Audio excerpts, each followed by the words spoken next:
Alright, let's dive into a story that's equal parts heartbreaking and eye-opening. Imagine this, a family in their 70s, caring for their adult son with autism, severe mental illnesses, and physical health issues. Sounds intense, right? But here's the kicker. They're essentially trapped in a system that feels like it's designed to fail them. This isn't just a story about one family. It's a spotlight on a much bigger issue in mental health care. So, let's break it down. First off, Michael's story is a stark reminder of how fragile the line is between support and crisis. Personally, I think what makes this really interesting is how the system seems to operate in extremes. On one end, you've got services for mild mental health conditions, and on the other, intensive care for acute crises. But what about the people stuck in the middle? Michael's family is in that gray area, and it's a gap that feels almost deliberate.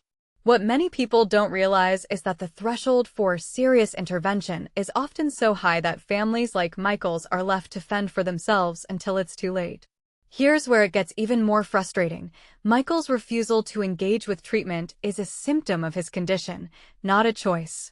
Yet, the system treats it like a barrier rather than a call for help. If you take a step back and think about it, this raises a deeper question. Why is the onus on someone who's unwell to willingly seek help? Shouldn't the system be designed to meet people where they are, especially when their condition makes it impossible for them to ask for help themselves? Now, let's talk about the family's perspective. Isabella and Nigel Thomas described their life as living in hell. That's not hyperbole, it's a daily reality. They're in their 70s, dealing with fires being started in their home, delusions, and a son who sees aliens in people. One thing that immediately stands out is the sheer isolation they must feel. Every attempt to get support has been met with barriers, and no agency seems willing to take responsibility.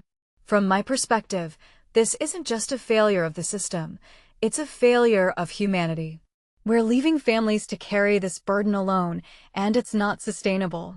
Tessa Munt, their MP, hits the nail on the head when she talks about the walloping great gap in mental health services.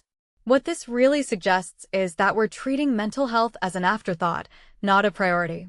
Sure, the government says they're investing in mental health services, but is it enough? A detail I find fascinating is how often we hear about transformative strategies and cross-government plans, but families like Michael's are still falling through the cracks. It's like we're putting a Band-Aid on a bullet wound. Marjorie Wallace from SANE points out that cases like Michael's are becoming increasingly common. What makes this really interesting is how it ties into broader trends in healthcare. We've cut so many mental health services and beds over the years, and now we're seeing the consequences. It's not just about Michael or his family, it's about a system that's been gutted and left to fail. Personally, I think this is a wake-up call. If we don't address this now, how many more families will end up in the same situation? Finally, let's talk about the bigger picture. Prime Minister Andy Burnham's plans to reform social care are a step in the right direction, but mental health support needs to be front and center. In my opinion, treating mental health with the same urgency as physical health isn't just a nice idea, it's a necessity. If we can mobilize resources for physical health crises, why can't we do the same for mental health? This raises a deeper question. Are we truly valuing all lives equally, or are we still prioritizing some over others? So, here's my closing thought. Michael's story isn't just a tragedy, it's a mirror. It reflects the gaps, the failures, and the indifference in our systems. But it also reflects our collective ability to change things. If this story makes you angry, good. Let that anger fuel action.